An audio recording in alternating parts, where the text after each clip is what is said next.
I am always struck by the extent to which students, when they get interested in these kinds of issues and when they become active, are taking seriously the ideas and the talk that we engage in about values and about truth and about justice and about all the big issues that are part of our liberal arts curriculum, that they're taking these things seriously in their lives as students. I also know that as students confront issues that are important in their own personal and political lives, they are trying to ensure that the institution that they're attending, the institution that they're identified with, the institution that will be part of their affiliation for the rest of their lives, takes them seriously as they engage in these kinds of issues.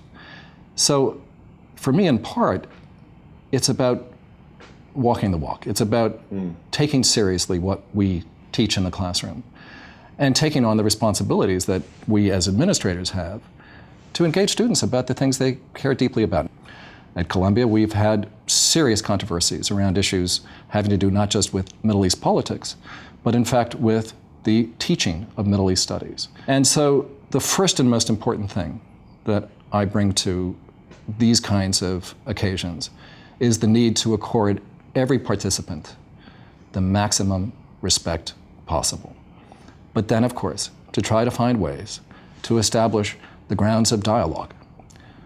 At the same time that we always are seeking to make sure that students feel safe, that they feel that they aren't being personally attacked, they feel they aren't being attacked on the basis of their religion or their ethnicity, their identity in any form it might be relevant. And so the first thing that we need to do is to make respect the foundation of the way we engage issues, whether with faculty or with staff, and most of all with students. And I hope that my commitment to dialogue, to negotiation, to talking with students, and indeed to openness about everything that we do will perhaps be helpful in situations at Berkeley where there are sometimes passions and even tempers that can grow out of pace with the needs that we have as an institution to bring communities together and resolve our differences and our disagreements in an amicable way. You just brought up the Middle East and the extent to which it's been a source of controversy and some confrontation and conflict in Columbia. The same has been true to some extent at Berkeley. It's obviously an issue that people feel very strongly about. So I want to come right at another issue. Floating around on the internet is a claim that at some point in your past, you signed a petition calling for Columbia to divest in all things Israel. And I want to give you an opportunity to sort of let us know exactly what happened there, what your role was, and what your sort of philosophy is about sort of divestment type efforts insofar as the Middle East or any other place in the world is concerned. Well, when that particular petition was being circulated, I was chair of the Department of Anthropology, and in fact at some point saw my name on a list and asked it to be removed. The truth is, I do not support divestment as a strategy for the university. I don't support divestment with respect to Israel. At the same time, many of my colleagues felt very strongly about this, and many of them signed a petition. And it circulated widely at the time, which was 2002. And there were, after that, all sorts of other controversies that developed about the climate for Jewish students on Columbia's campus, about the nature of instruction in the Department of Middle East Studies, and indeed about the atmosphere at Columbia more generally. We felt that we needed to make very clear that we were committed to a classroom environment in which students felt that they could think anything they wanted to think about political issues that might come up in their instruction. We have students from all kinds of backgrounds for whom we have to be deeply concerned about their experience on campus. We've had students who have been concerned, for example, about the fact that as Muslims, they haven't had open access to prayer rooms for the kind of regular daily prayer that is part of their religious observance. So the question of respect that you asked me about before is a question that has to run deep in terms of our relationships with students from all backgrounds, and we have to be attentive also to the larger context within which the kinds of things that students experience sometimes get magnified on a college campus, where there are pressures, obviously, on some communities more than on others, and some groups more than others. So we've worked very hard to be as open as we could possibly be, and as responsive as we could be. I talked to a number of students last week. Said, what should I ask the new guy about? And I was struck by how many said, ask where he stands on diversity. How do you think about diversity in the context of a college campus? Well, I think in the first instance, the diversity of people is probably the most important thing.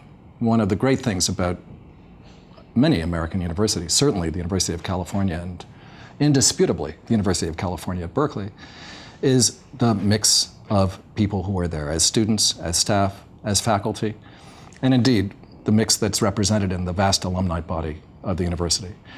And it's that mix that works to ensure the kind of open debate and the kind of encounters with difference that are absolutely fundamental to the kind of education that we seek to impart in our universities and indeed at Berkeley.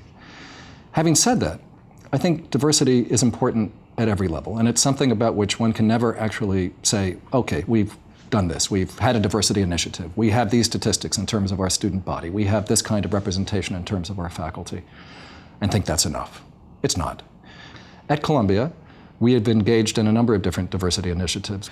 We now have more students of color than any other institution in the Ivy League, and we have more underrepresented minorities. We did so in terms of the faculty. After 2004, when I began my role as executive vice president, the president and the provost and the trustees made available certain resources, and we were able within 3 to 4 years to double the number of underrepresented minorities on the faculty. We were able to increase dramatically the number of women in STEM fields. But we also know that as much progress as we made, we just started. One of the things I hope to be able to do is sponsor a continuous diversity initiative in relationship to faculty, in relationship to students, and in relationship to staff at University of California at Berkeley. So you just brought up staff. We've been talking about students for a while. What's your leadership philosophy as a manager? What kind of manager are you? I think people would like to hear a little bit from you about what your approach and how you view the role that staff play at a great research university like Berkeley or Columbia. Sure. Well, oftentimes staff are the unsung heroes of the university. They're the ones who come to work every day. They don't get sabbaticals. They don't get summer vacations. They show up day after day after day. And indeed, both at Berkeley and indeed at my institution, their compensation has lagged far behind that of faculty and indeed oftentimes of staff in other universities where there are more resources to go around.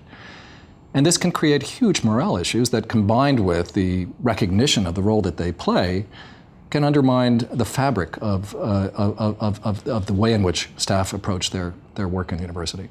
At Columbia, it's been one of the great things about being in my job to get to know some of the staff who I used to just sort of see from a distance and more or less take for granted. Staff in my office probably think that I'm a soft touch, and I don't want that to get out too widely, but the truth is I love my interactions with staff. And I realize how incredibly important it is that we make the university a place where the staff actually feel recognized, and of course where they feel adequately rewarded for the unbelievably important work they do. You know, you referred to staff as unsung heroes, and I couldn't agree more, but there's another group which are the sung heroes, if there is such an expression, rightfully so, and that's the faculty at UC Berkeley. World class in every way. And one of the things I think, one of the defining attributes of Berkeley is this idea of shared governance, that faculty should have a hand, a role, a voice, a meaningful voice and role in terms of the operations and management of the university. Is that something that sounds foreign to you, coming from a private Ivy League institution? I know that many people will think so, and certainly the kind of commitment that Berkeley has traditionally had to shared governance is something I think that the institution is rightly proud of. That being said, a number of years ago, I was worried about a deficit of faculty governance at Columbia. And so I drove a review and an evaluation of our faculty governance. I brought in an outside committee. The outside committee actually had somebody who had been very active in the Senate at Berkeley, along with some deans and others. Who was that? David Hollinger, a professor of history, who I actually had the privilege of working with as a colleague in the history department at Michigan many years ago. But he, along with his colleagues on the review committee, made some recommendations that we took back to our faculty, that we worked with various committees to both refine and develop. and then which became the basis for a major reform of faculty governance at Columbia, which is now much more like Berkeley shared governance than it was before.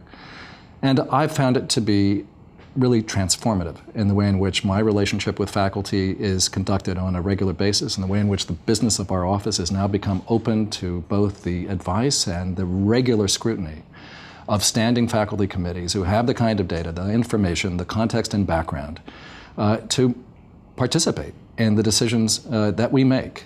And it may sometimes, for administrators, seem a rocky experience, but it's absolutely critical. So as we take this tour through sort of the major stakeholder groups that a university has, students, staff, faculty, there's obviously one more extremely important group, and that's alumni. Indeed. And particularly now for Berkeley, where we rely to a greater extent than we ever have on philanthropy, building and sustaining those ties that bind alumni to the campus has become even more important. Talk to me a little bit about your own engagement with that stakeholder group at Columbia, and how you see alumni in the context of the broader campus community in terms of roles and responsibilities. Mm-hmm. Indeed. Well, one of the things that I have also enjoyed about the role that I've been playing at Columbia has been the extent to which I've gotten to know alumni who care deeply about what we do at Columbia. They've been thrilled to be participants of the university, and they have shown this sense of investment, literally, by sometimes supporting, providing resources for new kinds of programs, for financial aid, for other things that we do, in ways that have been unprecedented. And I've also recognized the extent to which this community of alumni help us think through some of the things that we could do better as an institution. It's been really, I think, very eye-opening for somebody who came out of the faculty to go into administration to realize that we have partners across the alumni base that are absolutely critical to our capacity to do the things that we hope to do, and even to develop a better sense of what we hope to do. So I look forward, as I come to the University of California at Berkeley, to get to know as many alumni as possible, to having as much of an opportunity as possible to connect with different alumni groups, to hear from different alumni voices, to have the opportunity to recruit alumni to a sense of greater participation in the institution, to help us think through the challenges that we face. I don't think there is a chief executive in higher education that doesn't have to get involved in fundraising. And obviously that holds true for the chancellor at UC Berkeley. Is that something that you see as sort of a task that will have to be tolerated? Or do you have a different perspective on that key role that chancellors have played at Berkeley, as well as presidents at institutions across the country? We started at Columbia a capital campaign in 2004 in its silent phase, and then went public and noisy in 2006.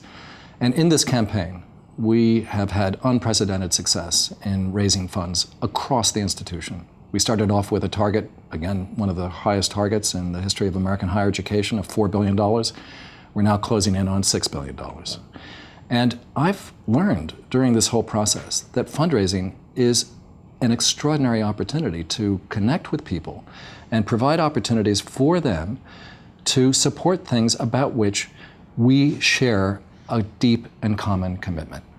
Fundraising is not like getting on the telephone and calling people and disturbing them from dinner and saying, you know, will you give something, and being hung up on. Fundraising is about a relationship. It's about a relationship with a common commitment to an institution. I'm struck in our discussion about the extent to which really important values and principles such as diversity and equality and engagement, participation, equity, access, they're right there for you. They seem to have informed so much of what you do and what you've done. Where does it all come from? Well, you know, I'm going to revert to my parents, because I think they played a very big role in shaping me as somebody for whom these are commitments that have been part of my life ever since I really remember having a public position on anything. You know, my father was the son of immigrant Germans who came to this country, homesteaded land in central Iowa.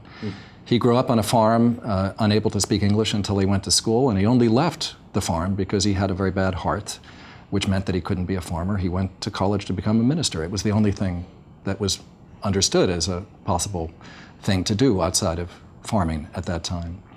He went to college, he went to seminary, he went to graduate school. He taught for many years at the Yale Divinity School. And while he was teaching theology, he took me periodically to Battelle Chapel at Yale while I listened to the sermons of a William Sloane Coffin who had just returned from Selma, Alabama, who was reflecting both the issues of the day, but who himself was deeply committed to questions of social equality, to the end of racial discrimination.